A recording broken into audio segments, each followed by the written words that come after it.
Good morning greater guess. Good morning. परमेश्वर के presence में आप सभी का स्वागत है। आइए हम लोग शुरू करें और अपने हृदय को तैयार करें और इससे प्रार्थना करेंगे। धन्यवाद पिता परमेश्वर, हमारे आसमानी जलाली खुदा, हम आपसे प्रार्थना करते हैं पिता परमेश्वर इस समय के लिए। पिता परमेश्वर हम प्रार्थना करते हैं आज आज आपके प्रेजेंस को मांगते पिता परमेश्वर। जो भी पिता परमेश्वर समय रहेगा, जो भी आज का हम प्रार्थना करते हैं कि आपकी अगुवाई रहने पाए पिता परमेश्वर सारी चीज़ों में। पिता परमेश्वर आप मदद करना पिता परमेश्वर। हम प्रार्थना करते हैं पिता परमेश्वर, जो भी हम सब आराधना करेंगे पिता परमेश्वर दिल से और हृदय के साथ आनंद के साथ पिता परमेश्वर आपकी आराधना करने पाए पिता परमेश्वर, और आपको महिमा मिले पिता परमेश्वर।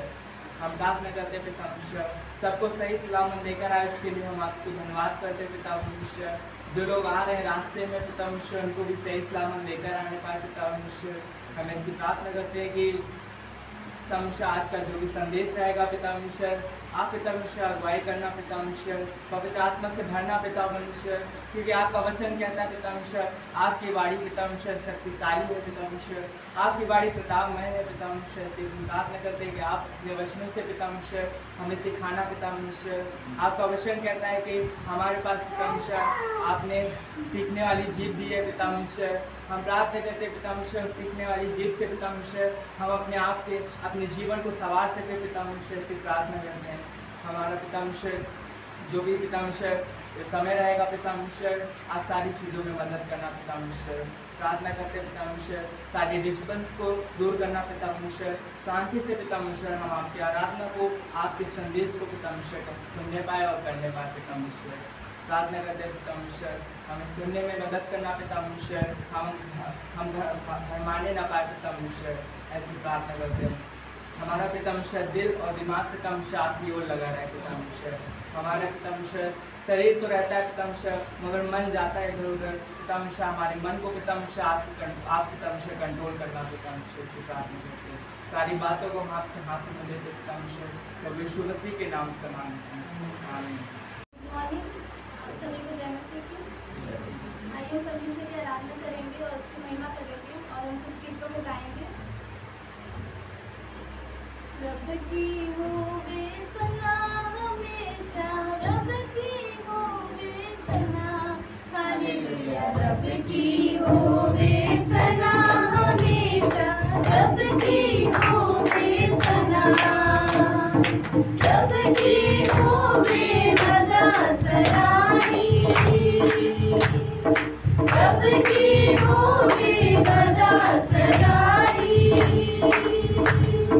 उसके नाम की सलाम, उसके नाम की सलाम हमेशा, रब की होवे सलाम, हालेलुया। रब की होवे सलाम हमेशा, रब की होवे सलाम। रब के घर में होवे सितारिश, रब के घर में होवे सितारिश, उसकी हमको सलाम, उसकी हमको सलाम हमेशा, रब की होवे सलाम, हालेलुया। रब की होवे सलाम हमेशा, रब की होवे सलाम। जय जय जोर से पुकारे सीखे, जय जय जोर से पुकारे सीखे, बरकत बीन बजा, बरकत बीन बजा हमेशा, रब की होवे सलाम, हालेलुया। रब की होवे सलाम हमेशा, रब की होवे सलाम। सारे मिलकर ताली बजाओ, सारे मिलकर ताली बजाओ, गाओ रब की सलाम, गाओ रब की सलाम हमेशा, रब की होवे सलाम, हालेलुया। रब की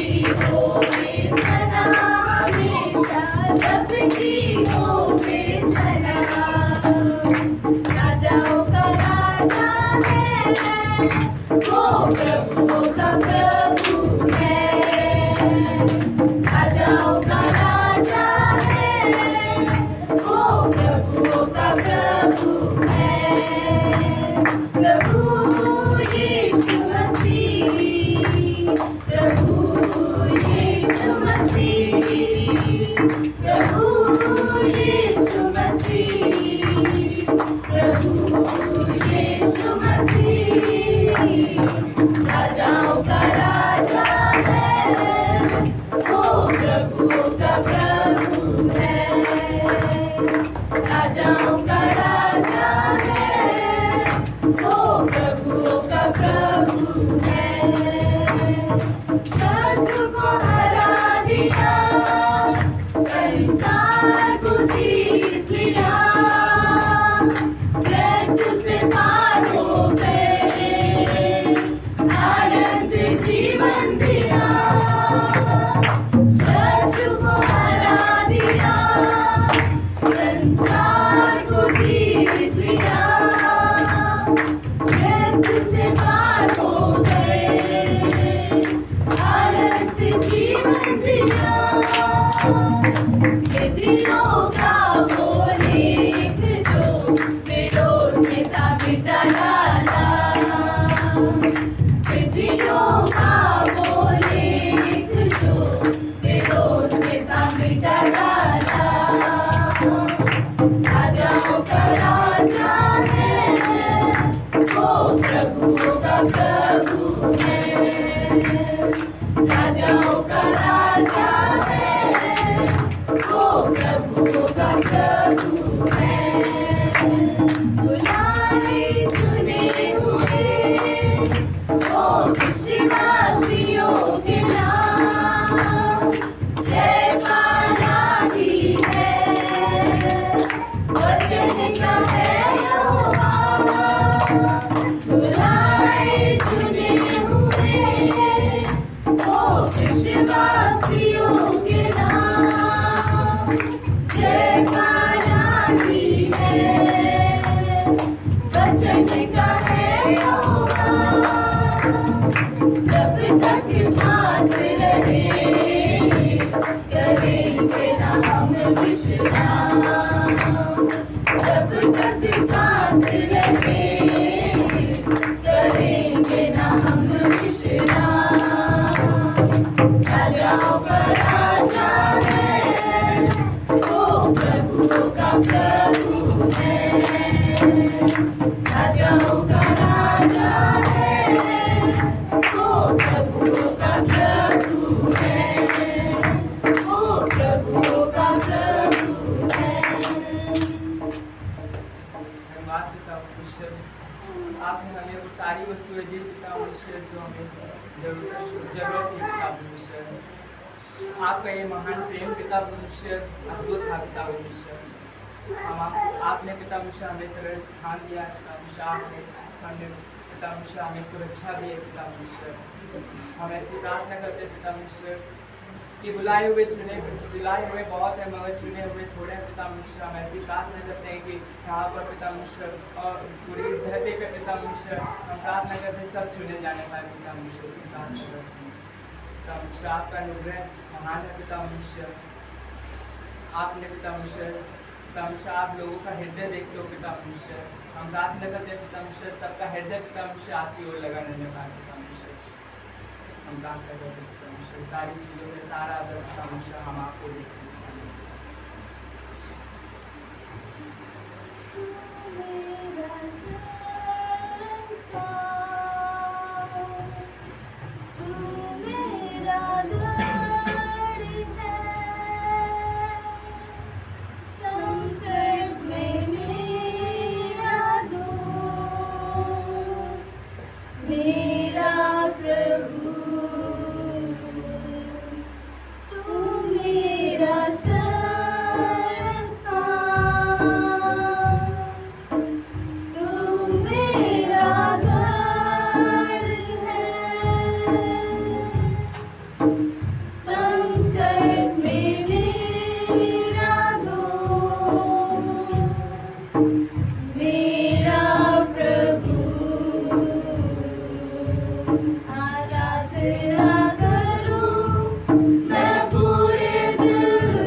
में तेरी सेवा करूँगा मेरी सारी चीज़ों से मैं हूँ यहाँ आराधना करूँ मैं पूरे दिल से मैं तुझे ढूंढूंगा संपूर्ण जीवन में तेरी सेवा करूँगा मेरी सारी चीज़ों से मैं हूँ यहाँ मैं हूँ यहाँ प्रभु मैं हूँ यहाँ प्रभु मैं हूँ यहाँ प्रभु मैं हूँ यहाँ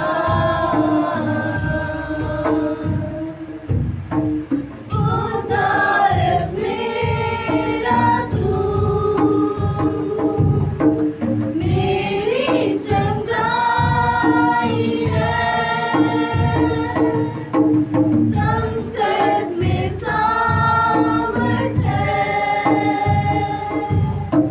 मेरा प्रभु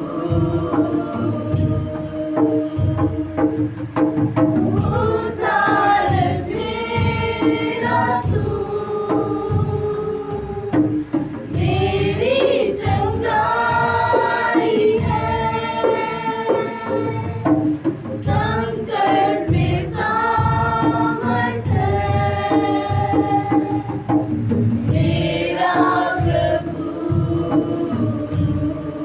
आराधना करूँ मैं पूरे दिल से मैं तुझे ढूंढूंगा संपूर्ण जीवन में तेरी सेवा करूँगा मेरी सारी चीज़ों से मैं हूँ यहाँ आराधना करूँ मैं पूरे दिल से मैं तुझे ढूंढूंगा संपूर्ण जीवन में तेरी सेवा करूँगा मेरी सारी चीज़ों से मैं हूँ यहाँ मैं हूँ यहाँ प्रभु मैं हूँ यहाँ प्रभु मैं हूँ यहाँ प्रभु मैं हूँ यहाँ सचमुच पिता परमेश्वर हम आपको आराधना करेंगे पिता परमेश्वर पूरे दिल से पूरे मन से पिता परमेश्वर हम आपको आराधना करेंगे पिता परमेश्वर आप हमारे सरल स्थानों पिता परमेश्वर सारे संकट से बचाते हो पिता परमेश्वर आप पिता परमेश्वर हम आपको दिल से चाहते हैं पिता परमेश्वर क्योंकि आपके नाम में पिता परमेश्वर हमें क्षमा मिलती है आपके नाम में हमें शिफा मिलती है पिता परमेश्वर हम आपके नाम से दुआ करते हैं पिता परमेश्वर हम आपकी आराधना करते हैं पिता परमेश्वर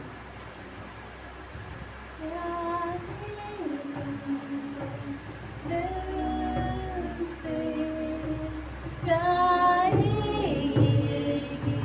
मिलके तेरे नाम यीशु नाम की जय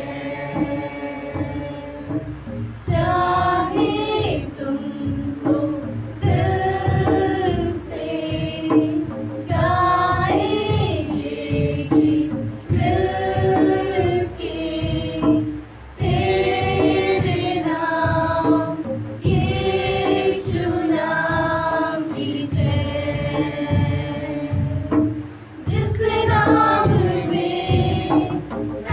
जिंदगी वो नाम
आपके नाम से हमें चंगाई मिले पिता। यीशु मसीह आप ही हैं जो हमें शिफा देता है पिता। धन्यवाद देते यीशु मसीह, आपके प्रेम की रजा आपने नसीब किया पिता। इस आराधना के लिए धन्यवाद देते हैं पिता। आगे के समय को आपके हाथों में देते यीशु मसीह। तो प्रार्थना यीशु मसीह के नाम से मांगते हैं, आमीन। जय मसीह की। परमेश्वर का धन्यवाद हो इस समय के लिए। और वो प्रभु महान है जो हमें संभालता है, हमारी रक्षा करता है, हमारी मदद करता है। और सबसे बड़ी मेन चीज़ जो है, अगर हम उसके अधीनता में चलेंगे, उसके पीछे चलेंगे, तो वो हमें बहुत सारी समस्याओं से, बहुत सारी चीज़ों से, बहुत सारी बीमारियों से, बहुत सारी तकलीफ़ों से क्या करता है, वो बचाता है।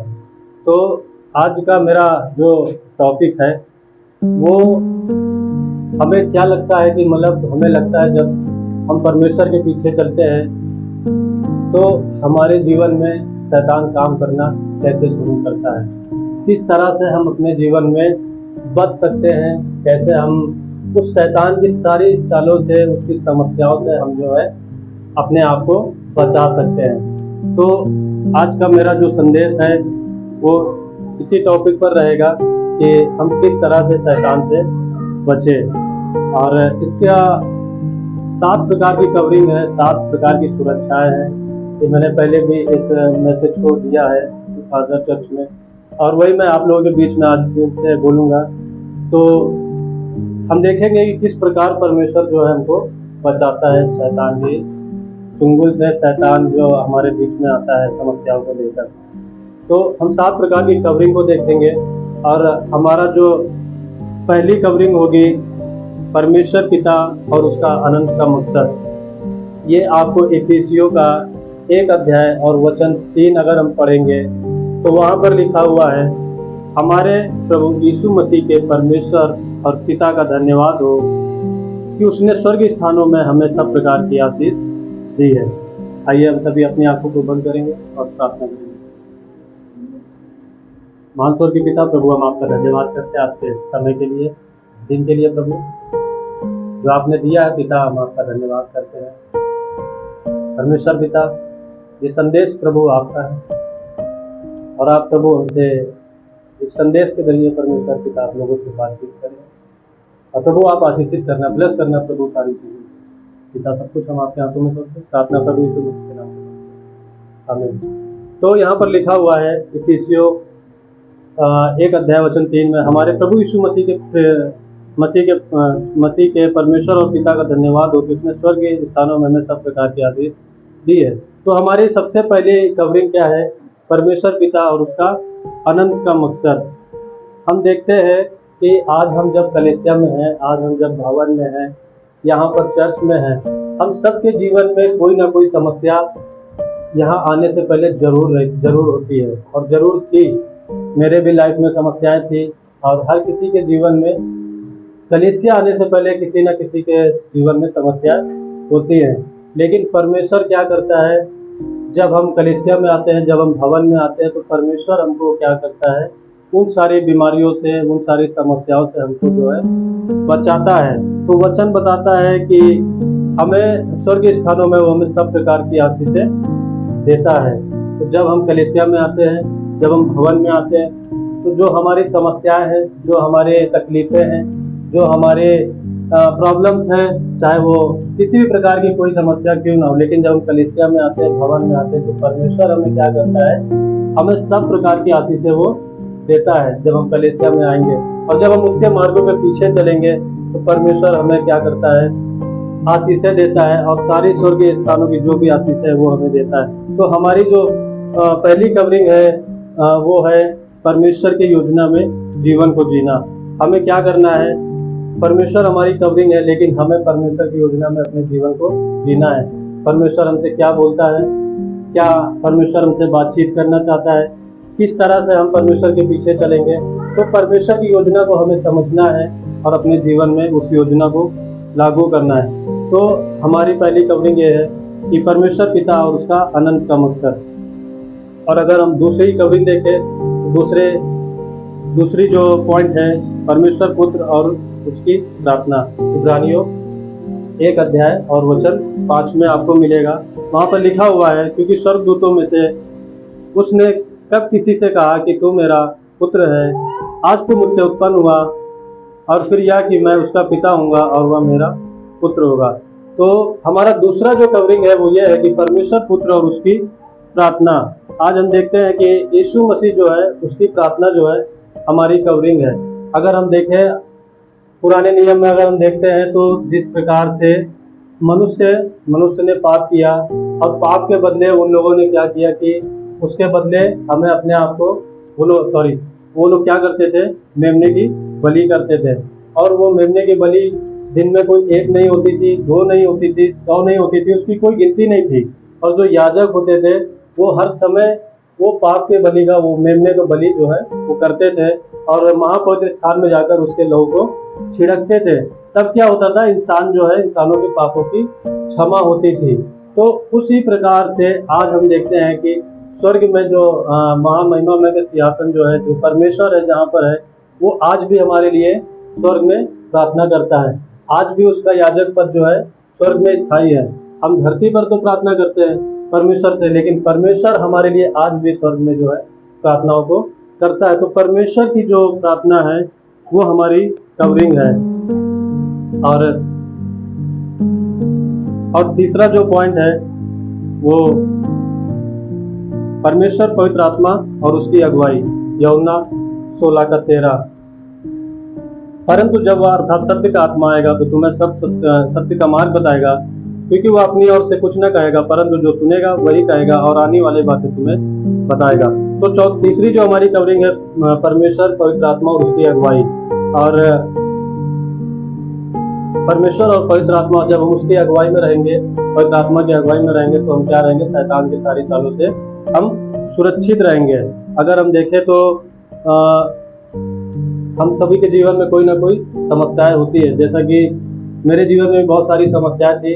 जब मैं यहाँ से जा रहा था मुंबई के लिए, बाइबल कॉलेज के लिए, तो कई सारी समस्याएं आती है जीवन में, बहुत सारी रुकावटें आती हैं, लेकिन परमेश्वर क्या करता है, हमको उन सारी चीज़ों से संभालता है। तो पवित्र आत्मा और उसकी अगुवाई, जब हम पवित्र आत्मा में और उसकी अगुवाई में चलेंगे तो हम शैतान की सारी चीज़ों से हम जो है सुरक्षित रहेंगे। और अगर हम देखते हैं तो कई बार हमारे जीवन में परीक्षाएं आती हैं, और परीक्षाएं कई बार परमेश्वर भी हमारे जीवन में परीक्षाएं लेता है कि हम कितना प्रभु में योग्य है, कितने विश्वास योग्य हैं। अगर हम बाइबल में देखें तो सबसे बड़ी परीक्षा जो है वो अब्राहम की थी। हम देखते हैं अब्राहम के जीवन में परमेश्वर के उसके पास सिर्फ एक ही बेटा था, लेकिन परमेश्वर ने उससे वो बेटे को मांगा, और ये अब्राहम की परीक्षा थी। और जब अब्राहम परमेश्वर के पीछे चला और जब विश्वास योग्य रहा सारी चीज़ों में, तो आज जो बाइबल में है वो विश्वास का पिता कहलाया जाता है। तो कई बार हमारे जीवन में समस्याएं आती है, परीक्षाएं आती है, लेकिन हमें उन समस्याओं में, उन परीक्षाओं में हमें विश्वास योग्य रहना है। समस्याएं हर किसी के जीवन में आती है, हर प्रॉब्लम हर किसी के जीवन में आता है, और शारीरिक चीज़ें हैं, थोड़ी बहुत प्रॉब्लम्स होती है, लेकिन हमें परमेश्वर पर विश्वास बनाए रखना है, और वो परमेश्वर जो है हमें संभालेगा। जिस तरह से अब्राहम ने अपना विश्वास को बनाए रखा, उसी तरह से हमें भी हर समस्याओं में विश्वास को बनाए रखना है और पवित्र आत्मा की अगुवाई में चलना है, और वो हमें शैतान की सारी चीज़ों से जो है बचाता है। और चौथी कवरिंग जो है परमेश्वर का वचन, जो हमें प्रकाश देता है। अगर हम देखें तो परमेश्वर का वचन जो है प्रकाश देता है। अगर भजन संहिता 119 का 105 में अगर हम देखेंगे तो वहाँ पर लिखा हुआ है कि तेरा वचन मेरे पाँव के लिए दीपक है और मेरे मार्ग के लिए उजियाला है। तो परमेश्वर का वचन जो है क्या करता है, हमें प्रकाश देता है। और जब हम परमेश्वर के वचनों को पढ़ेंगे, उसके मार्गों पे चलेंगे, बाइबल को पढ़ेंगे, तो परमेश्वर क्या करता है, हमारे जीवन से सारे अंधकार को निकाल देता है, सारे डार्कनेस को निकाल देता है। तो उसी प्रकार से मनसी अगर हम देखते हैं ये एक बोतल है, लेकिन अगर एक इंसान की तुलना करी जाए तो ये एक इंसान है, और उसके अंदर बहुत सारा जो है डार्कनेस है, अंधकार है, समस्या है, उसका जीवन कष्ट से भरा हुआ है। लेकिन ये गंदा वाटर है, अगर इसके अंदर गंदा पानी भरेंगे और ऊपर से अगर हम फोर्स से कोई दूसरा पानी डालेंगे, नल के नीचे लगाएंगे, तो नल का जब प्रेशर आएगा तो गंदा पानी अपने आप जो है वो बाहर होता है और साफ पानी अंदर जाता है। तो उसी प्रकार जो है जब साफ पानी अंदर जाएगा तो जो गंदा पानी था वो बाहर हो जाएगा। उसी प्रकार जब परमेश्वर का वचन जो है अगर हम अपने जीवन में लागू करते हैं, जब परमेश्वर के वचनों के पीछे हम करते हैं, तो हमारे जीवन का जो अंधकार है, जब हम परमेश्वर के वचनों को पढ़ेंगे तो हमारे जीवन का जो समस्याएं हैं, जो अंधकार है, वो परमेश्वर हमारे हृदय को जो है, उसका वचन हमारे हृदय में जाकर उन सारी चीजों को जो है साफ करता है और हमें जो है एक प्रकाश देता है, उजियाला देता है। तो वचन बताता है कि उसका वचन मेरे पाँव के लिए दीपक और मार्ग के लिए उजियाला है। तो परमेश्वर का वचन हम पढ़ेंगे तो सारे जो है वो हमें प्रकाश देता है। और पांचवी कवरिंग जो है परमेश्वर की धार्मिकता जो हमें छुटकारा देता है। यशाया 61:10, मैं यहोवा के कारण अति आनंदित होऊंगा, मेरा प्राण परमेश्वर के कारण मग्न होगा, क्योंकि उसने मुझे उद्धार के वस्त्र पहनाए हैं। तो परमेश्वर की धार्मिकता क्या है? हमारी कवरिंग है।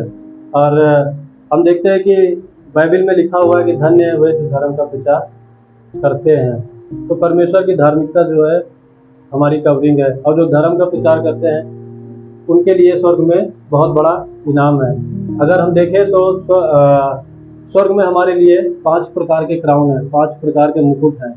जब हम विश्वास योग्यता से परमेश्वर के पीछे चलेंगे, जब उसके मार्गों में चलेंगे, तो परमेश्वर हमसे वादा करता है कि वो हमें वो इनाम को देगा। जब हम स्वर्ग में जाएंगे और परमेश्वर जो है वो हम इनाम को देगा। तो 5 प्रकार के क्राउन है स्वर्ग में। एक न मुरझाने वाला मुकुट, एक आनंद का मुकुट, एक धार्मिकता का मुकुट, एक जीवन का मुकुट, और एक है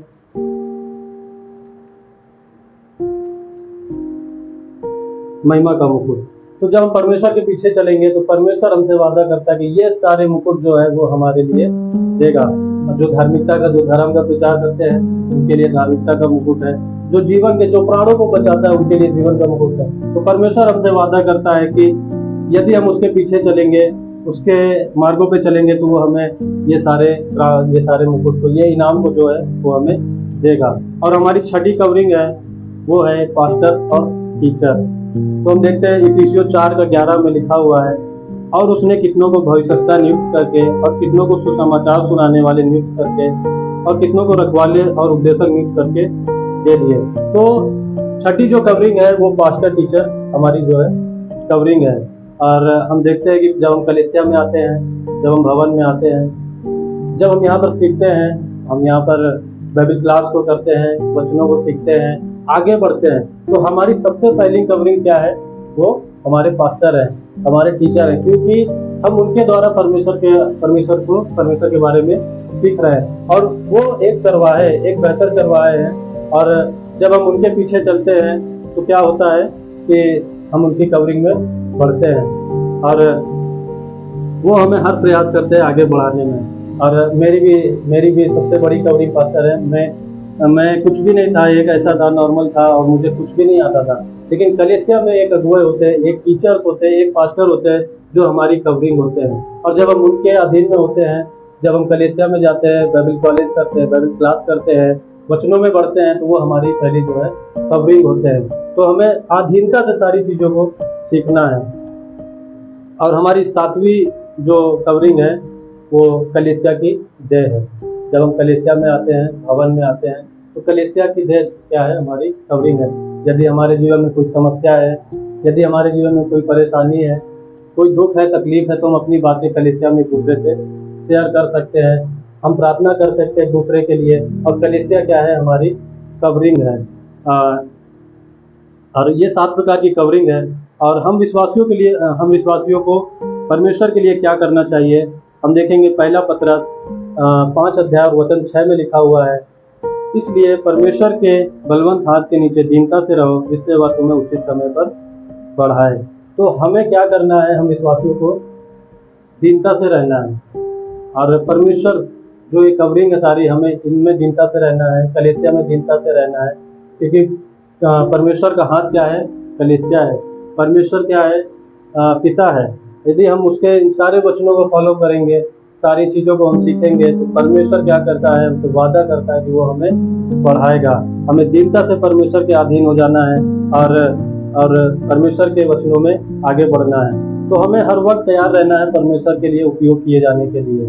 हमें दीनता से, नम्रता से परमेश्वर के पीछे चलना है और परमेश्वर हमको क्या करेगा, उपयोग करेगा, और हमें भी तैयार रहना है परमेश्वर के लिए उपयोग किए जाने के लिए। तो यिर्मयाह हम देखते हैं, यिर्मयाह 9 का 23 और 24 में लिखा हुआ है, यहोवा यूं कहता है, बुद्धिमान अपनी बुद्धि पर घमंड न करे, न वीर अपनी वीरता पर, न धनी अपने धन पर घमंड करे, परंतु जो घमंड करे वह इस बात पर घमंड करे कि वह मुझे जानता है, समझता है कि मैं ही यहोवा हूँ, जो पृथ्वी का करुणा, न्याय और धर्म का काम करता हूँ। तो हमें क्या है, अपने बुद्धि पर, अपने सारी चीजों पर घमंड नहीं करना है। जिस प्रकार से वचन बताता है कि पहला पत्रस 5:6 में हमें दीनता से परमेश्वर के अधीन होना है। हमें अपनी बुद्धि पर, अपने चाल चलन पर, अपने सोच पर, इन सारी चीजों पर घमंड नहीं करना है, लेकिन बजाय इसके कि हमें दीनता से परमेश्वर के अधीन होना है। जब हम परमेश्वर के अधीन होंगे तो वो हमें उचित समय पर बढ़ाएगा और अपनी महिमा के लिए इस्तेमाल करेगा। तो ये 7 प्रकार की जो कवरिंग है, हमें ये कवरिंग परमेश्वर हमें देता है, शैतान की उन सारी चीजों से हमें बचाता है। तो हमें क्या करना है, सिर्फ दीनता से परमेश्वर के अधीन होना है और परमेश्वर हमें क्या करेगा, उचित समय पर बढ़ाएगा। तो परमेश्वर का धन्यवाद हो इस समय के लिए जो परमेश्वर ने दिया, और पास्टर का भी धन्यवाद करते हैं कि उन्होंने मुझे ये अपॉर्चुनिटी दिया। आप सबों को जय मसीह की। तो परमेश्वर का धन्यवाद हो अच्छा संदेश था मोहित के द्वारा। और हम आगे के संदेश में जाएंगे। पहला कुरिन्थियों का पहला अध्याय 26 से 28 पढ़ेंगे। पहला कुरिन्थियों पहला अध्याय 26 से 28 तो पढ़ेगा, इधर आके पढ़ना पड़ेगा। 26 से 28। हे भाइयों, अपने बुलाए जाने को तो सोचो कि न शरीर के अनुसार परंतु ज्ञानवान, और न बहुत सामर्थ्य और न बहुत कुलीन बुलाए गए, परंतु परमेश्वर ने जगत के मूर्खों को चुन लिया है कि ज्ञानवानों को लज्जित करे, और परमेश्वर ने जगत के निर्बलों को चुन लिया है कि बलवानों को लज्जित करे, और परमेश्वर ने जगत के नीचों और तुच्छों को, वरन जो है भी नहीं उनको भी चुन लिया है, उन्हें जो है व्यर्थ ठहराया। ठीक है, धन्यवाद। ठीक है, थैंक यू। आइए प्रार्थना करते हैं। परमेश्वर धन्यवाद देते पिता आपकी कृपा दया के लिए। प्रभु यीशु, हम आपको जानते नहीं पर आप हमें जानते हैं। आपने हमें बुलाया किसी न किसी के माध्यम से। हम बुलाए गए हैं तो आपके द्वारा और आपके देह में लगाए गए हैं। प्रभु यीशु, इस समय को आपके हाथों में सौंपते हैं, आने वाले संदेश को आपके हाथों में। आपके लोग हैं प्रभु और आप जानते हो परमेश्वर प्रभु आप किसको किस तरीके से इस्तेमाल करें। तो हमारी प्रार्थना हर एक के हृदय से प्रभु आप अपने वचनों के द्वारा अगुवाई करें और हर एक को परमेश्वर आपके शांति और आनंद से भरना पड़ता। आपका ज्वार, आपका आनंद देना। धन्यवाद देते हैं, आपकी महिमा हो परमेश्वर। धन्यवाद देते हैं, उद्धार करता प्रभु यीशु नासरी के नाम। बैठो। तो परमेश्वर का धन्यवाद हो आज के समय के लिए। गर्मी है फिर भी अपने ध्यान को बना के रखेंगे, अपने फोकस को। लंबा संदेश नहीं, थोड़ा ही छोटा ही है। और कभी कभी आज के यहाँ के जो स्कूल है, कई बार वो भी बहुत छोटे होते हैं और बच्चे बहुत सारे बैठे होते हैं। स्कूलों में बड़ी गर्मी होती है, क्लासरूम में एक्चुअली में बात करें, कई बार क्लासरूम में भी काफ़ी गर्मी होती है, मगर डर के मारे बच्चे ना, टीचर के डर के मारे चुपचाप बोर्ड की तरफ ही देखते रहते हैं, राइट? बोर्ड की तरफ देखते रहते हैं। तो एक टीचर ने मतलब एक बच्चे को टीचर ने खड़ा किया, ठीक है, ये जोक है बाद में, ताकि पता चले, नहीं तो मैसेज समझ के सब शांत बैठे रहेंगे और बाद में घर जाके याद आएगा अरे ये जोक था लगा। तो टीचर ने एक बच्चे को बोला, एक बच्चे से पूछा कि बताओ कुतुब मीनार कहाँ है? कुतुब मीनार कहाँ है? छोटी क्लास का बच्चा था, मतलब फर्स्ट सेकंड। तो उसने बोला पता नहीं। उसने बोला नहीं पता। तो शायद उसने बताया होगा, टीचर ने पहले पढ़ाया होगा। तो टीचर बोलती है खड़े हो जाओ, बेंच पे खड़े हो जाओ। बच्चा बेंच पे खड़ा हो गया और टीचर फिर दूसरे बच्चे से पूछ, और दूसरा सवाल और किसी बच्चे से पूछा। थोड़ी देर बाद बच्चा बोलता है टीचर बेंच से भी नहीं दिखाई दे रहा, मतलब ऊपर से भी नहीं दिखाई दे रहा, कुतुब मीनार रहा। तो ये जोक था, अच्छी वर्शिप थी ना। परमेश्वर का धन्यवाद हो बच्चों के लिए जो हृदय से वर्शिप आराधना करते हैं। तो तालियां दे सकते हैं इनके लिए, ताकि आने वाले दिनों में और बेहतर अच्छा करें। तो जिस विषय में बात कर रहे हैं वो है हमारी बुलाहट। प्रभु यीशु मसीह में हम बुलाए गए। किसमें बुलाए गए? मसीह में। इफिसियों के पत्री पढ़ोगे आप तो वहां पर एक शब्द बार बार मिलेगा, मसीह में। इंग्लिश में आता इन क्राइस्ट, हिंदी में मसीह में। तो मसीह में यानी मसीह से बाहर कुछ भी नहीं, सिर्फ मसीह में। तो मसीह में बुलाए गए हो, तुम मसीह में लगाए गए हो, तुम्हारी बुलाहट मसीह में, तुम्हारा फ्यूचर मसीह में, सब कुछ मसीह में है, इसके बाहर नहीं। तो हम मसीह में बुलाए गए। हमारी बुलाहट कोई साधारण बुलाहट नहीं, ये भी ध्यान रखिए। ये ऐसी बुलाहट है कि जो संसार से बढ़ के, संसार में बड़े अच्छे ऊंचे पद है, बड़ी अच्छी पोस्ट है, और जिनके लिए होड़ लगी रहती है, भाग लगी रहती है। माता पिता बच्चों पे प्रेशर डाले, पढ़ना। यही होता है ना, बच्चों पे प्रेशर डालते रहते हैं ताकि अच्छी कोई पोस्ट मिले, तो दबाव प्रेशर, बढ़िया पोस्ट, पोस्ट पढ़ना चाहिए, नहीं पढ़ो। मगर दुनिया की हर एक ऊंची पोस्ट से भी बढ़ के है ये पोस्ट, ये बुलाहट जो मसीह में है। बोलते भारत का सबसे कठिन एग्जाम कौन सा एग्जाम? आईएएस का एग्जाम अभी तक, उसके लिए 12-13 घंटा पढ़ना पड़ता है। और एक और बेकार, सीए बनते हैं, सीए में भी 10 साल बोलते 12-13 घंटा पढ़ना पड़ता है। क्या पढ़ते पता नहीं, क्योंकि मैंने पढ़ा नहीं, इसलिए मुझे पता नहीं, पर 12-13 घंटा पढ़ते ही रहते हैं, खूब मेहनत करते हैं, और फिर जा करके आईएएस बनेगा कोई सीए बनेगा। आपको पता, ये पोस्ट अच्छी है, बड़ी है संसार के लिए, मगर ये थोड़े समय के लिए है, और जिस दिन आप रिटायर हो जाओगे उस दिन कोई नहीं जानेगा, धीरे धीरे सब भूल जाएंगे। अरे आईएएस पीसीएस क्या है, सीए क्या है, लोग राजाओं को भूल जाते हैं। सिकंदर कभी था, कभी कोई याद कर लेता है, और सिकंदर थे छोटे वाले, वो भी तो राजा थे, वो कहाँ? कहने मतलब ये है कि संसार की बड़ी से बड़ी बुलाहट, बड़ी से बड़ी पोस्ट एक दिन समाप्त हो जाएगी, कोई नहीं याद रखेगा। तो परमेश्वर ने आपको बुलाया है, एक छोटा सा भी काम दिया है, वो स्वर्ग से दिया गया है, और वो जो आप करते हो तो उसका लेखा धरती पे नहीं लिया जा रहा। एक अधिकारी अगर ड्यूटी पे नहीं आएगा तो उसके बड़े वाले अधिकारी उससे क्या लेंगे? उससे छुट्टी लेंगे। तुम्हारा लेखा धरती पे नहीं रखा जा रहा, तुम्हारा लेखा स्वर्ग में परमेश्वर लिखा है। आपको पता, हर दिन का लेखा लिखा जा रहा। कहाँ पर? एक पुस्तक है, कार्यों की पुस्तक, इसमें लिखा जाता है। जीवन की पुस्तक में हमारा नाम है, एक पुस्तक है स्वर्ग में जो हमारे काम लिखे हैं, विश्वास योग्यता के काम जो लिखे जा रहे हैं। आप समझ पा रहे हो बातों को? वो काम लिखे जा रहे हैं। तो ये बुलाहट बड़ी है, और हमें इस बुलाहट को समझना है, हमें इस बुलाहट को जानने की जरूरत है। क्यों?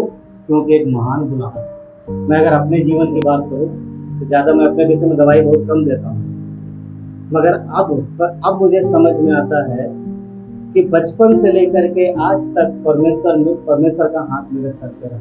आज मैं सुबह भी सोच रहा था, 2 बार मैं मरने से बचा। एक बार पंजाब में ट्रेन के इंजन से मैं कट जाता, और किसी ने मुझे उठा के बाहर फेंक दिया। दोबारा मुंबई में बाइबल स्कूल से वापस लौट रहा था, ट्रेन पकड़ने के लिए भाग रहे थे, और फंस गया पैर पत्ती में, जोगेश्वरी पता नहीं भी पत्ती है, वो हट गई, ऐसे निकली रहती उसमें, और मैं गिर गया, बगल से ट्रेन निकल गई। जरा सा थोड़ा उधर हो जाता तो पॉइंट ये है, मैं कुछ ही बातें बताई मैंने, मैं शुरू से देख रहा हूँ। जबरदस्ती मुझे पंजाब से बाइक फोर्स बोलते ना, धक्का मार के निकाला गया। कहाँ से? मैंने पंजाब में आने वाला नहीं था। 6 महीना बैठ के इंतजार किया पूरे परिवार के साथ, पत्नी बच्चों के साथ, फ्री में नहीं, मतलब बिना काम किए बैठ के खाया। तो बोलते ना कि परमेश्वर जब कहता है नाक में नकेल डाले लाता रहे, तो बाइक फोर्स को लेके आया, जबरदस्ती एक तरीके से। तो आज समझ में आता है कि जो चीजें हो रही थी, क्यों हो रही थी।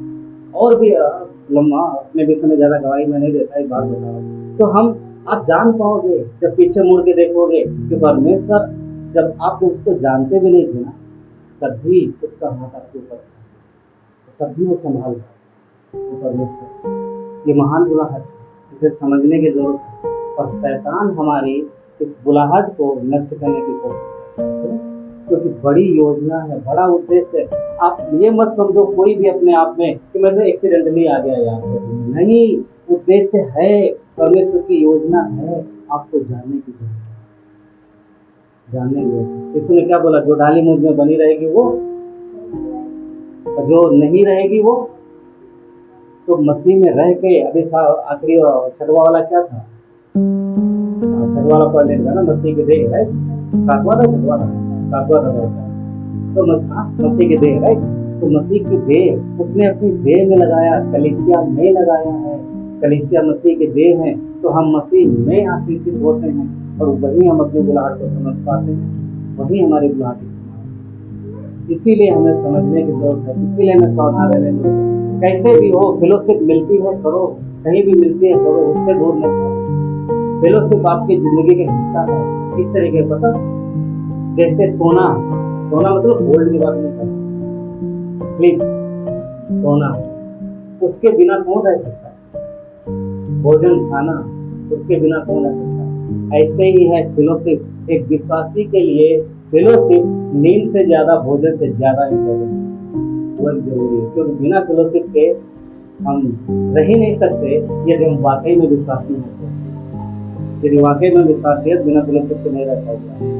यदि आप सच्चे विश्वासी, वाकई बताता हूँ, एक सच्चा विश्वासी बिना प्रार्थना के नहीं रह पाएगा, बिना वचन पढ़े नहीं रह पाएगा, बिना फेलोशिप किए नहीं रह पाएगा, वो रह ही नहीं सकता। क्यों? क्योंकि ये चीजें उसकी जिंदगी का हिस्सा, उससे जुड़ी हुई है, निकल नहीं सकती। इसीलिए परमेश्वर के उद्देश्य को फेल करने के लिए, हमारी बुलाहट को बर्बाद करने के लिए शैतान पूरी कोशिश करता है, बहुत तरीके की चीजें लेके आता है। इसलिए अपनी बुलाहट के विषय में सावधान रहो। पहला पत्रस 5:8 क्या कहता है? सचेत रहो और जागते रहो कि तुम्हारा विरोधी शैतान इस खोज में रहता है कि किसको फाड़ करने मतलब क्या है? वो उद्देश्य खत्म कर देगा, वो बुलाहट नष्ट कर देगा जो परमेश्वर की है आपके जीवन में। तो 3 पॉइंट है, 3 पॉइंट है जिसमें आगे हम बात करेंगे, और ध्यान से सुनिएगा, ज़्यादा लंबा नहीं है, मैं से थोड़ा ही है। तो पहला पॉइंट ये है, अपनी बुलाहट को पहचानो। अपनी बुलाहट को पहचानो। क्यों? क्योंकि रोमियो 3:23 क्या कहता है? हम सब पापी हैं। पॉइंट ये बोलने का मतलब ये है कि अभी जैसे मोहित ने बोला दवाई दी अपने जीवन की, कि हम क्या थे, वो तो मैं क्या था, कुछ भी तो नहीं, मुझे कुछ नहीं पता था, कुछ भी नहीं जानता था, परंतु परमेश्वर का अनुग्रह था, परमेश्वर जानता था, परमेश्वर ने समय पर उनको निकाला और अपने देह में लगाया, और समय पर वो इस्तेमाल करा। आज परमेश्वर की योजना में आगे बढ़ रहे हैं, कल परमेश्वर इन्हें ब्लेस करेगा, फलवंत करेगा। वो एक बात। तो हम पापी थे, मगर अब परमेश्वर के कहाँ है? परमेश्वर के निकट नहीं, परमेश्वर की देह में। क्या अभी हम पापी नहीं है?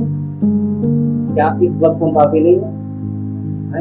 मगर हम मसीह में, समझ रहे हैं, हम पापी हैं पर मसीह में, हम धर्मी हैं। अफकोर्स हम शरीर में पापी हैं, तो परमेश्वर ने हमें बचाया। तो हमें सावधान रहने की जरूरत है, हमें जानने की जरूरत है कि हमारे जो बुलाहट है वो हमारे जीवन से नष्ट नहीं होने चाहिए। परमेश्वर का वचन कहता है कि हम बैरी कौन थे? दुश्मन थे, परमेश्वर के दुश्मन थे, फिर भी उसने हमसे प्रेम किया। एक परिवार के विषय में बताता हूँ। एक परिवार था, बड़ा पूरा परिवार था, और बेटे की शादी हुई, बहू घर आई। ध्यान से सुनिएगा, बहू घर आई, थोड़े दिन ठीक रही बहू, और उसके बाद घर में लड़ाई झगड़े शुरू हुए। और वो जो बहू थी, जो मतलब बेटे की जो वाइफ थी उसकी, तो वो सेल्फिश थी, क्योंकि उसके स्वभाव से प्रकट हुआ। सेल्फिश थी, स्वार्थी थी बहुत ही ज्यादा, और थोड़े दिन बाद में छोटी छोटी बातों में लड़ाई झगड़ा करना, और ज्यादा लड़ाई झगड़ा करना, और इवन घर के सारे लोगों को परेशान करना। और इतना ही नहीं, जाने कितनी बार अपने परिवार वालों को पुलिस स्टेशन ले जा करके वहां पर बंद कराना, कई बार बहुत सारी चीजें हुई। क्यों? अच्छा, पति क्या करता? तो पति जो है वो अपनी पत्नी के पीछे लगा, समझिएगा ध्यान, अपनी पत्नी के पीछे लगा है। माता पिता को उम्मीद थी बेटे से कि ये कुछ करेगा, अपनी बहू को समझाएगा। बेवजह बिना किसी मतलब के, कुछ भी नहीं है, वो झगड़ा करते थे। और कितनी बार पूरे परिवार को उठा के बंद किया, कितनी बार। माता पिता को उम्मीद थी कि ये मेरा बेटा कुछ करेगा, मगर बेटा जो था अपनी वाइफ के पीछे लगा। अंत में दुखी हो गए वो। कब तक सहेंगे? सालों चला ये सिलसिला, सालों चला। 1 साल नहीं, 2 साल नहीं, करीब 8, 10 साल और 12 साल तक में भी कब तक बर्दाश्त करेगा? आखिर में उन्होंने एक ठोस फैसला लिया। किसने? माता पिता। उन्होंने फैसला लिया कि इसको और इसके बच्चों को, तो तब तक बच्चे भी हो गए, उनको और उनकी पत्नी को, सबको बेदखल करेंगे, अपनी जिंदगी से बाहर करेंगे, अपनी प्रॉपर्टी से बाहर करेंगे, सब चीज से बाहर करेंगे। और उन्होंने ऐसा किया था, उन्होंने ऐसा कर दिया, उनको बेदखल कर दिया। अब क्या हुआ, जब ये हो गया तो वो लोग बाहर रहने लगे, अलग कमरा लेकर अलग रहने लगे। जब अलग कमरा लेके रहने लगे तो उनकी पत्नी को लगा लॉटरी लग गई ऐसा लगा जैसे। क्यों? क्योंकि पहले बंदिश में थे। अब जो मर्जी करे, जिधर मर्जी जाए, जिससे मर्जी बात करे। फिर वो भी दोनों फिर काम करने लगे, कहीं पति पत्नी। उसने बोला कभी खर्च ज्यादा है, अलग हो जाते खर्च बढ़ जाता ना थोड़ा, तो काम करने लगे। कुछ समय चलता रहा, ऐसे चलता रहा, और वो फ्री हो गई, एकदम से फ्री हो गई। जो फ्री हो गई तो और ज्यादा उसकी बुराइयां बढ़ने लगी। अंत में पता क्या होगा? अंत में वो अपने बच्चों को लेकर के किसी और के साथ चली गई। अब समझो बात, वो पति बेचारा जो अपनी पत्नी के पीछे सबको, माता पिता को, भाई बहनों को, रिश्तेदारों को, सबसे बुराई लिया, पत्नी के पीछे जाता रहा। अब पत्नी की जिम्मेदारी थी कम से कम पति के प्रति वफादार है, बच्चों के प्रति वफादार है, बाकियों के प्रति ना रहे, ठीक है, चलो ठीक। मगर आखिर में पता क्या हुआ? उसने अपने बच्चों को उठाया और लेके चली गई। अब वो बताओ, पति के पास क्या बचा? वो पूरा टूट गया पूरी तरीके से। उसके पास सुसाइड करने के अलावा और कुछ नहीं रह गया। क्यों? क्योंकि परिस्थिति ये आ गई, अब कहाँ जाए, किधर जाए? जिसके पीछे उसने अपना पूरा समय दे दिया, पूरा एक तरीके से अब तक का पूरा जीवन निछावर कर दिया, तो धोखा दे दिया। पता क्या, ये स्त्री पता क्या, एक संसार का चित्र है, संसार का चित्र है। क्योंकि विश्वासी भी कई बार इसी प्रकार होते हैं, अपने परमेश्वर, अपने पिता की तरफ ना ध्यान देते हुए संसार में भागते हैं, और पूरा समर्पित कई बार संसार हो जाता है। आप समझ रहे बात को? हमें किसके प्रति समर्पित होना चाहिए? विश्वासी होने नाते परमेश्वर के प्रति। पर हम कई बार संसार के प्रति समर्पित हो जाते हैं, जो संसार हमें दिखाता है, जिधर भुलाता है, जिधर लालच देता है, जिधर आकर्षित करता है, और अंत में पता क्या होता है? अंत में इसी स्त्री की तरह संसार ठोकर मार देता है, ठोकर मार देता है, और फिर इंसान कहीं का नहीं रहता। इसीलिए आप देखो कि कितने युवा, कितने लोग सुसाइड करते हैं। क्यों? क्योंकि बड़ी उम्मीदें थी, बड़ी आशा थी, संसार में भाग रहे थे, बड़ी मेहनत कर रहे थे, आखिर में निराशा, कुछ नहीं। वो एक बात। अब इस व्यक्ति के पास क्या था? कुछ बचा था सिवाय सुसाइड करने से। मगर स्वर्ग से परमेश्वर देख रहा था इसकी परिस्थितियों को। क्यों? क्योंकि वचन कहता है कि उसने हमें बनाया है, हम चाहे उसे जाने चाहे न जाने, पर परमेश्वर हमें जानता। वो देख रहा था, जब वो चली गई छोड़ के, या अकेला हुआ सुसाइड करने जा रहा था, परमेश्वर बोलता अब मैं एंट्री करूंगा, अब मेरा टाइम। क्यों? अभी मेरी सुने, क्योंकि अभी तक सुन नहीं रहा था। फिर परमेश्वर ने उसे अनुग्रह दिया और वो बचाया गया, उद्धार पाया, परमेश्वर में पढ़ा, कलीसिया में बढ़ा, सही शिक्षा मिली, और उसके बाद फिर परिवार भी मिलते उसे वापस मिला, और दूसरा मैरिज। परमेश्वर ने ब्लेस। अगर प्रभु इंटर नहीं करता तो क्या होता? लाइफ खत्म हो गया होता। पॉइंट बोलने का ये, कई बार संसार इस तरीके से आता है, बहुत कुछ दिखाता है, तो परंतु क्या देता है? कुछ नहीं देता सिवाय धोखा के। एक विश्वासी होने के नाते हमें अपने परमेश्वर के प्रति वफादार रहना, उसके प्रति जागरूक रहना, उसके प्रति जागरूक रहना, अपने परिवार को भी संभालना है। ये उदाहरण में उस व्यक्ति का मैंने लिया, वो एक तरफा था, उसने बैलेंस नहीं बनाया। अगर बैलेंस बनाते तो सब अच्छा चलता। कई बार हम लोग बैलेंस नहीं बनाते। प्रभु मसीह में होने के नाते हमें प्राथमिकता परमेश्वर को, उसके वचनों को देनी, वो हमारी कवरी, वो हमारी सुरक्षा। नहीं तो पता क्या कि संसार ठोकर इस बार कुछ नहीं देता। अगर बैलेंस बना के चलेंगे, परमेश्वर की इच्छा अनुसार चलेंगे, तो वो ब्लेस करेगा और संसार में वो सफलता भी देगा। क्यों? कितने सारे लोगों को उसने सफल किया भी है, क्या आपको नहीं करेगा? मगर मसीह से बाहर नहीं हो पाएगा, प्रभु में हो पाएगा। इन क्राइस्ट मसीह में ही हम बढ़ पाएंगे।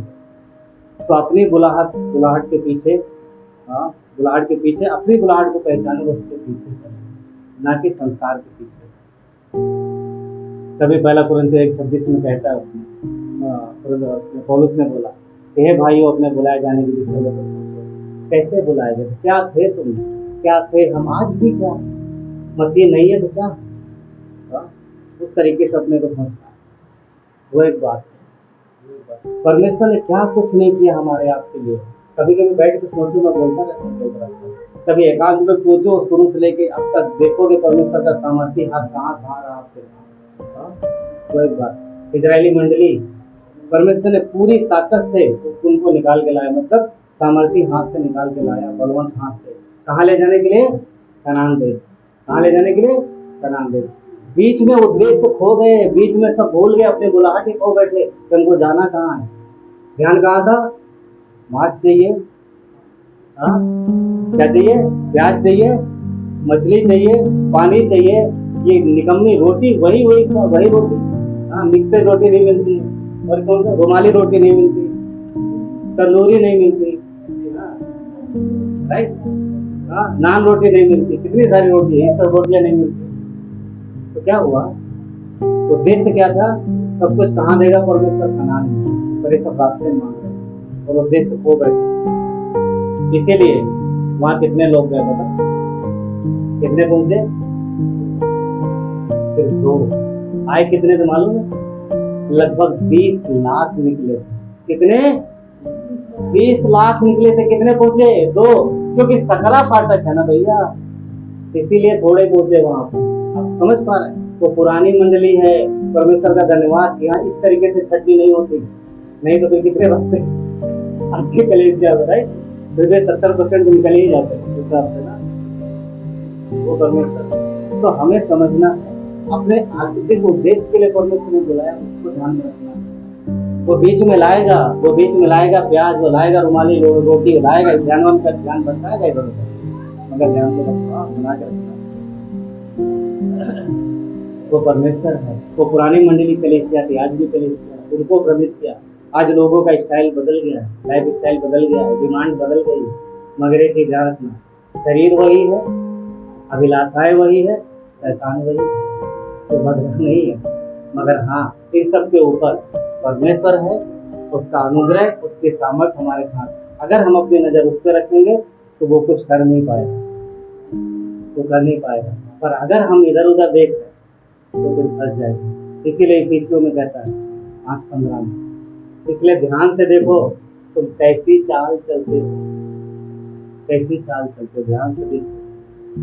निर्बुद्धियों के नहीं पर बुद्धिमानों के समान चलो, क्योंकि परमेश्वर ने किसी मकसद, किसी उद्देश्य के लिए बनाया। और वो आपको एक चीज और बताता हूँ, कई बार इंसान होने के नाते हम ये उम्मीद करते हैं कि परमेश्वर हमें A to Z बता दे। मतलब अगर यहाँ चलो प्रभु ने यहाँ से शुरू किया, हमारी यात्रा यहाँ खत्म हो रही, तो हम ये चाहते हैं कि यहाँ से लेकर के वहां तक सब बता दे। तो परमेश्वर ऐसा करता नहीं, वो जितना एक कदम बताएगा, बस एक कदम। लालटेन देखा? लालटेन हॉरर मूवी में तो देखा ही होगा, अभी नहीं तो पहले तो भी देखा। लालटेन ना, गाँव वाले सब लालटेन की रोशनी ज्यादा नहीं होती, थोड़ी होती, ऐसे हाथ में पकड़े रहते। अंधेरे में जाएंगे तो 1-2 कदम ही दिखता है, बस 1-2 कदम ही दिखता है। मगर उसको पकड़े पकड़े आदमी कहाँ तक मंजिल तक पहुंच जाता है। क्यों? क्योंकि जब 2 कदम आगे बढ़ जाएगा तो 2 कदम रोशनी और बढ़ जाएगी। ये विश्वास की यात्रा है, ये हमारी बुलाहट है। तो A to Z नहीं बताएगा, A से लेके Z तक, वो बोलेगा जितना चलना इतना चल फिर आगे बढ़ा। तो यही विश्वास, इसी विश्वास से हमें आगे बढ़ना है। नंबर 2, दूसरा पॉइंट, अपने बुलाने वाले की इच्छा को जानो। बुलाहट पर फोकस करो कि हम बुलाए गए मसीह में, अब उसकी इच्छा को जानो कि उसने क्यों बुलाया। अब पूरी बात नहीं बताएगा, पर जितना बताता है, जितना कहता है उतना करो। अगर उसने बोला 2 कदम चलो तो फिर 2 कदम चल के वहीं रुक जाना, तीसरे कदम का इंतजार करना। इजरायली यही तो कर रहे हैं, और बीच में कोबरा रहा। जब 1 साल तक रोक दिया, अरे कब चलेंगे यार, चलने के लिए आए कि यही जंगल में बसने के लिए? सोचो ना, थोड़े समय के लिए जाओ उधर पुरानी मंडली में, क्या हुआ था, किया था, कनान देश लेके जा रहे। अब एक जगह रुक गया, 2 महीना हो गया, 3 महीना हो गया, 4 महीना, 6 महीना, साल भर हो गया, हिल नहीं रहा। तो लोग बोलेंगे नहीं, ए मूसा तूने ठीक सुना था ना, हम कनान जा रहे हैं, यही यहाँ के हिकोलर। और समझो ना, वाकई में कनान जा रहे हैं, यही जगह तो नहीं है। ये क्या डाउट कर।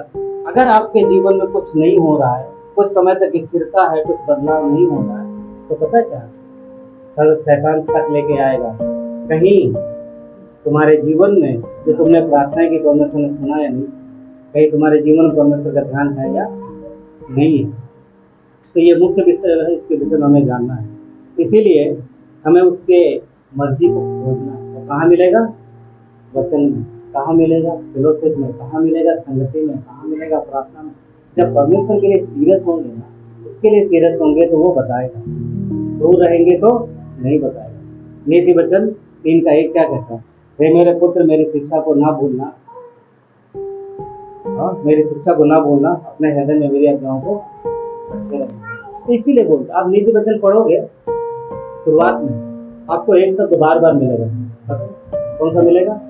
ज्यादातर हे मेरे पुत्र, हिंदी में हे मेरे पुत्र, हे मेरे पुत्र। अब पढ़ के देखो, ध्यान दो उस पर, हे मेरे पुत्र पर कितनी बार मिलेगा, हे मेरे पुत्र। और जब कहेगा हे मेरे पुत्र, तो वहां पर एक आदेश देगा, मेरे वचनों को ना भूलना, मेरी आज्ञाओं पर अपना कान लगा रखना, तो मेरी ओर ही बढ़ना। जहां बोलेगा हे मेरे पुत्र, वहां पर।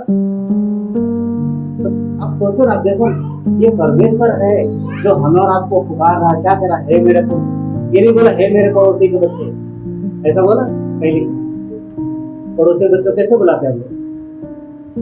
नाम लेके, है ना? ये नहीं बोलते हे मेरे पुत्र इधर आ, नहीं बोलते। परमेश्वर बोल रहा है, क्यों? ताकि हमें आपको पता चले कि हम उसके निज संतान हैं, पड़ोसी के संतान नहीं, हम उसके खुद के बच्चे हैं। इसलिए बोलता है बार बार हे मेरे पुत्र। समझ पा? और जब वो बुलाहट देता है तब हमें समझना। नीति वचन 4:20 कहता है, हे मेरे पुत्र, मेरे वचन को ध्यान धरकर सुन, अपने कान मेरी बातों पे लगा। सुनना है, वचनों पर ध्यान देना है। 4:21 कहता है, इनको अपनी आंखों की ओट से, अपनी आंखों की ओट ना होने देना, वरन अपने मन में धारण। तो ये वचन है परमेश्वर की। और जब हम ये करेंगे तो उसकी बुलाहट को समझ पाएंगे, योजना को समझ पाएंगे। क्योंकि आप देखो, परमेश्वर ने बुलाहट दी, बुलाया और लोग फेल हो गए। क्यों? क्योंकि उन्होंने अपना उद्देश्य खो दिया। सबसे पहला कौन है? साउल। दीपक में साउल के विषय में बात कर रहे हैं, बहुत लंबा था। परमेश्वर ने उसको बुलाया, शुरू में अच्छा चला, बाद में अभिलाषा फंस गया, ये मेरे पास ही रहना चाहिए, ये गद्दी मेरे पास ही रहना चाहिए और किसी को नहीं जानी चाहिए। गिर गया। सिम्सोन को भी क्या क्लियर तौर पे नहीं बताया गया था कि तुम ये चीजें नहीं करना? अब देखो, फंस गया, गिर गया। डिटेल में नहीं जाएंगे। दोनों चीजों में मैं कुछ समानता देख रहा, दोनों व्यक्तियों में, सिम्सोन में और इसमें सिमोन में। देखो साउल में, ठीक है, दोनों में समानता क्या थी? दोनों मरे ना। साउल युद्ध में मरा और सिमोन, और अरे क्या नाम उसका है, सिम्सोन कहाँ? छल से मारा गया पर मरा। दोनों अपनी अभिलाषा में मरे। साउल की अभिलाषा क्या थी? ये गद्दी मेरे पास रहनी चाहिए, मेरे वंश के पास रहनी चाहिए, किसी और के पास जानी नहीं चाहिए। इसके लिए पूरी कोशिश की उसने। भागा, परमेश्वर ने बुढ़ापे तो बोला भाग, तो कितना भागेगा? तो दाऊद को पाएगा नहीं, चाहे जो मर्जी करे। उसको ये भी समझ में नहीं आया कि मैं जिसके पीछे भाग रहा हूँ परमेश्वर उसकी रक्षा कर रहा है।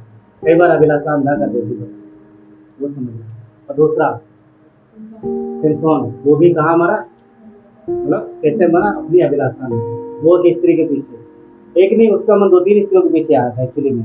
अगर आप पढ़ोगे तो उसकी एक कमजोरी थी, किसकी, सिमसोन की। वो स्त्री के पीछे मर गया।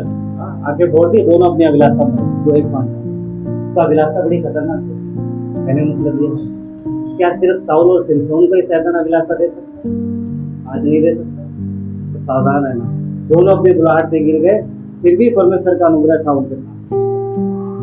दोनों नम्र नहीं थे, दोनों जो है परमेश्वर की बुलाहट के प्रति नम्र नहीं थे, अपने जो परमेश्वर का उद्देश्य था उसके प्रति नम्र नहीं, नम्र नहीं। क्यों? क्योंकि नम्रता वो होती है जो कार्य दिया गया वो ईमानदारी से करना, वो नम्र नहीं। अगली बात, दोनों घमंडी थे।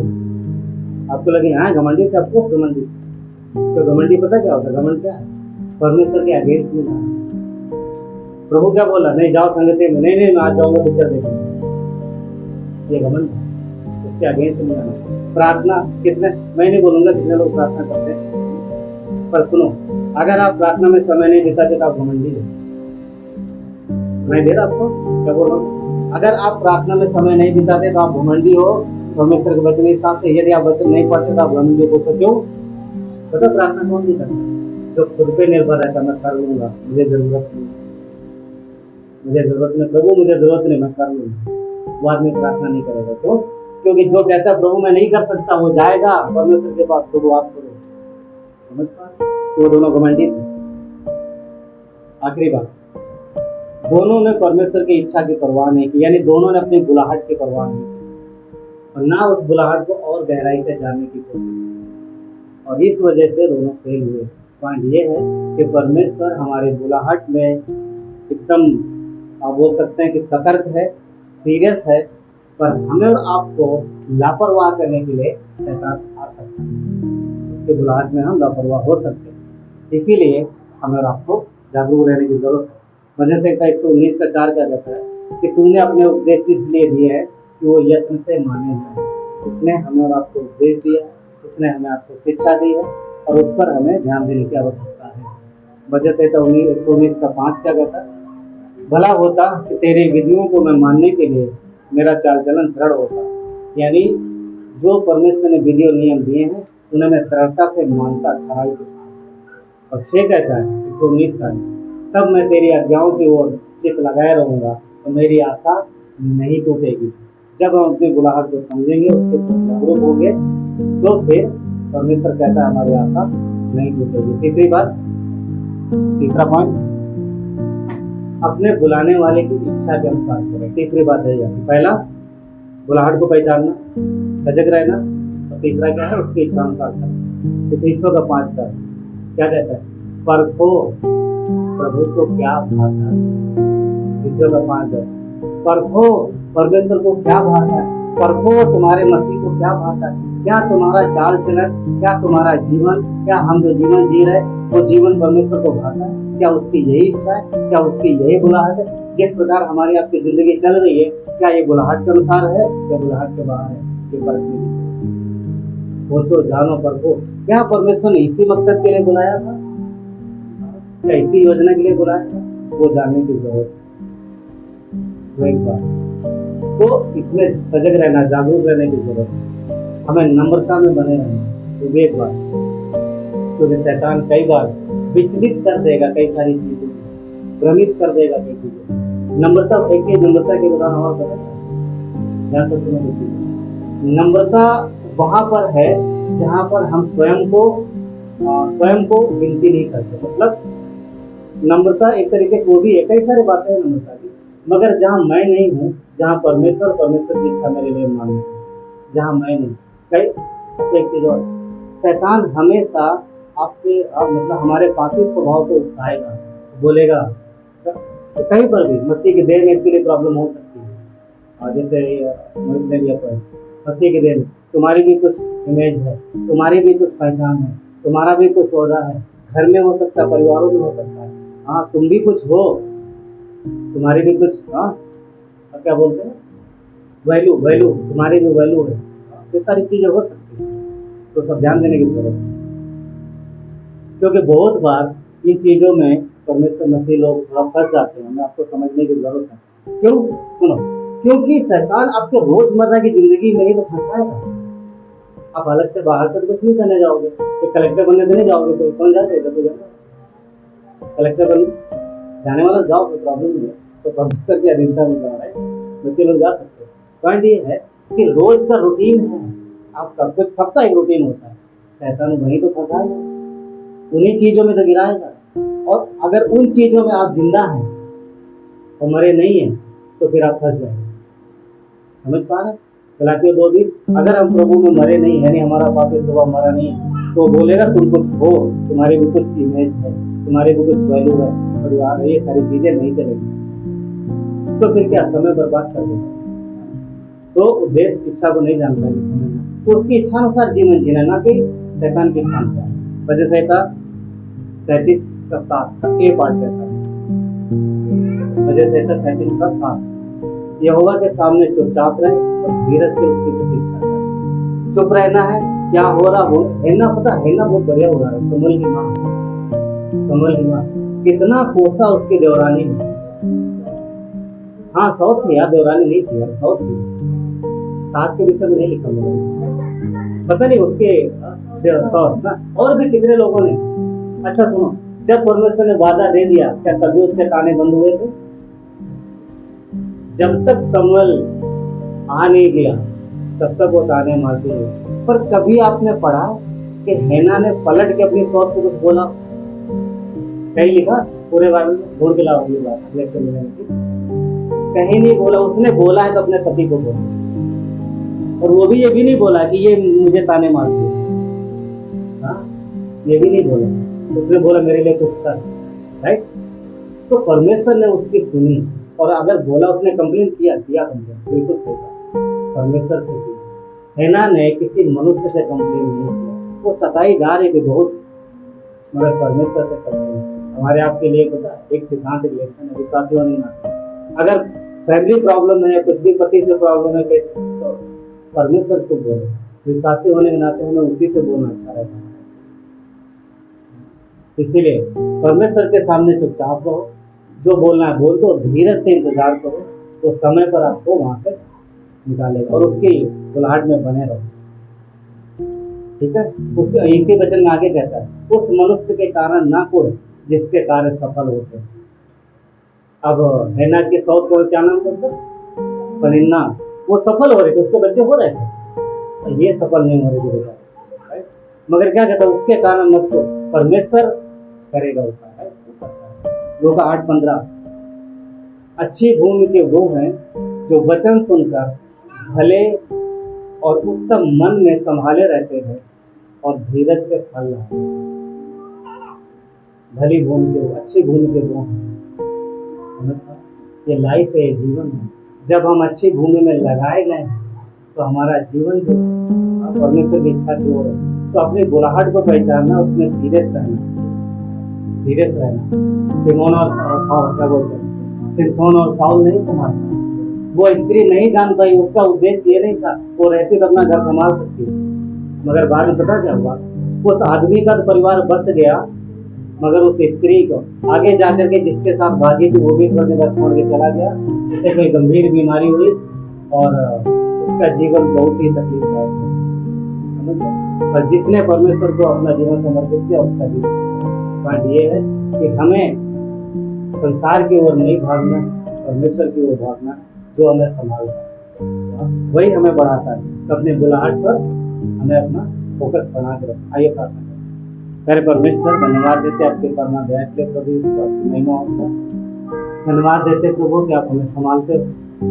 धन्यवाद कि आपने हमें बुलाया, आपने चुना प्रभु, ये आपका अनुग्रह है प्रभु। हम इस सोच नहीं कि प्रभु हम आपके द्वारा बुलाए जाते हैं, तो धन्यवाद उस अनुग्रह के लिए प्रभु। आपने हमें अपनी दिया, हमें अपनी देह, हम इसी में प्रभु आशीषित हैं। धन्यवाद देते हैं। आपकी देह है परमेश्वर, यहाँ पर हर एक को संभालना, अपने प्रेम से, अपने अनुग्रह से भरना प्रभु, और अपनी महिमा के लिए इस्तेमाल करना प्रभु। धन्यवाद देते, सारा आदर गौरव महिमा आपको देते, क्योंकि प्रभु आपने दाम चुकाया है, आपने हमारे लिए कीमत चुकाई है। क्रूस पर आपने हमारे लिए जान दिया है। धन्यवाद देते परमेश्वर, बलिदान के लिए धन्यवाद देते। सारा आदर गौरव महिमा प्रार्थना मिलते उद्धार करता है, इस नाम